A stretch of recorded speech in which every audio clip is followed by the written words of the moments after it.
15 years of waiting, 15 years of begging, and 15 years of dreaming for college game day to finally come to Washington State University. Now that it's finally here, take a look at this crowd. It is absolute pandemonium here. Does Gonzaga exist, or is it a hoax? It's a debate late night host Jimmy Kimmel has been stirring up for more than a week after he said the university was a ploy to crank out winning basketball programs. They get a day off today, so some much needed rest going into the championship game tomorrow. They also do not have to face the number 1 or 2 pitchers for both Science and Arts and St. Thomas. They threw out their number 1s yesterday, number 2s tonight.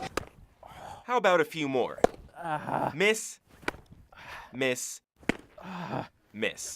It is super tough. Coach, how do you think I did, and do you think I have what it takes to make this team? 3 Vandals are vying for the starting job under center again this season. 2 of them are the same as last year, Colton Richardson and Mason Petrino. But there's a new guy turning heads, redshirt freshman Nikhil Nair. J.J. Rubin, that's going to be a corner 3, not going to be good, but look who gets the rebound. Rubin again, off-balance jumper. He's going to knock that one in for another buzzer, and we've got a game heading into the 4th. That isn't head coach John Newley in the middle. This guy right here is Post Malone. For those of you who don't know, Post Malone is one of the world's most popular hip-hop artists. So could White Iverson rub off on the Vandal women? Vandals pop something at halftime, and now they're feeling like a rock star. Taylor Pierce from the corner. She tells Memorial Gym, we are better now, better now. Big thing today, Cougs averaging more than 400 yards per game.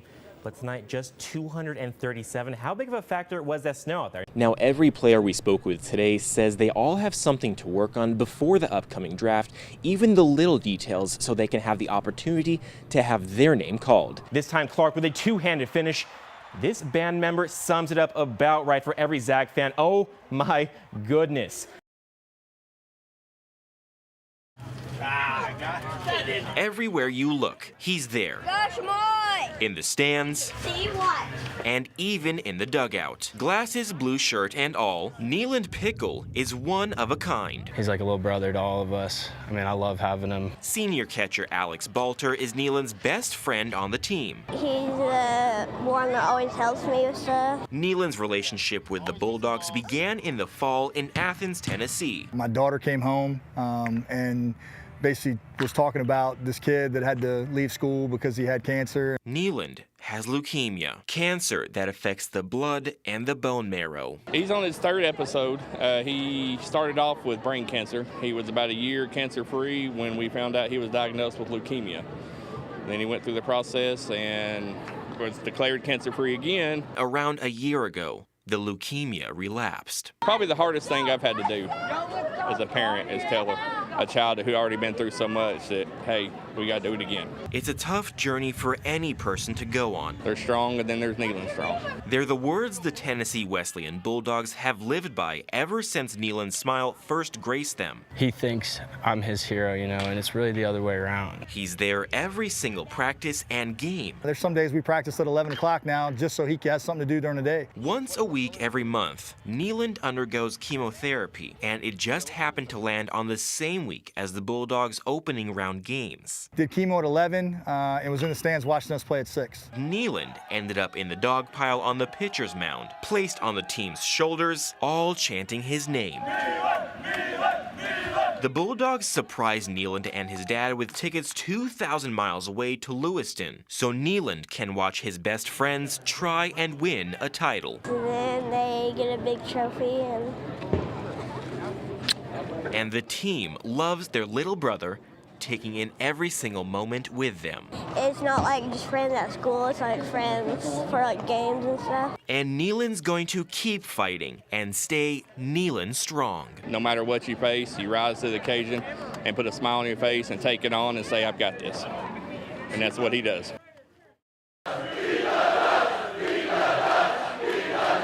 I know Cougs, when they go big. Finally, after 15 years,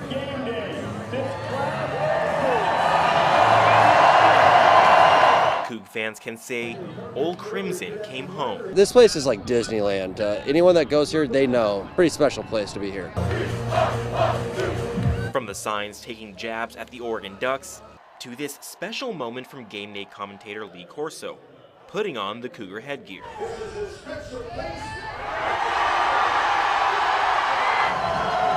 I mean, he's a big-time Oregon fan, so, I mean, what else could you ask for? He loves his Ducks. I mean, he put the Coug head on. I mean, it doesn't get any better than that. Dustin Benson drove all the way from Tacoma to be at game day. He graduated in 2015 and spent the night on campus to wave his flag. Tyler Hansel graduated in 2000, and he drove from Hermiston, Oregon to experience history. Finally, to have it here at home is like the biggest thing we've had since we've been to a Rose Bowl, probably. Fans of all ages showed up in full force before the sun even came up to take in the game day experience. Tears in our eyes watching them come in here and all the fans and everything. We know our Cougs are wonderful, but we never know it until you all get together. Jim and Bets Hinckley graduated from WSU in 1964. They even brought their 7-year-old granddaughter, future Coug, Sloan. Some estimates say 22,000 people showed up for game day at WSU. That would make it the largest ever turnout for the show. I think this sends a loud, powerful message to the rest of the country. There's only one school like this in the country, and that's Washington State University. Around a week ago, 7-year-old Lewiston golfer Ashton Litterall's dream came true. I think he did a lap around the living room. He was jumping up and down and running around the house. It's because his idol, Clarkson native and PGA Tour golfer Joel Damon, said he was coming to the Valley for a game. Pretty awesome because he just flew over here just to come over here and play with me. Like a pro. Hey. I want a high five. Joel and Ashton teamed up to play Gino Benally, Joel's caddy, and Nate Martin. He was just like one of the guys, you know, they were joking around, playing. Oh. That's a good try, buddy. Ashton says he was nervous because it was his first time playing with a pro, but that quickly turned into smiles and talking about close to everything. So if you're not going to root for the Seahawks this year, who are you going to root for? Jacksonville Jaguars. All right. At such a young age, Joel Damon took notice of Ashton's skills. 7 years old, not many people can swing a club, let alone make contact. There was one swing that really turned his head. Not a kid. We were on the 4th hole out here today, and he hit a 144-yard driver to 10 feet. So it just doesn't happen very often. Definitely a special talent with very, very bright future ahead. Before Joel left, he gave Ashton a special gift, an autographed bucket hat, the same one he wears every time he's on tour.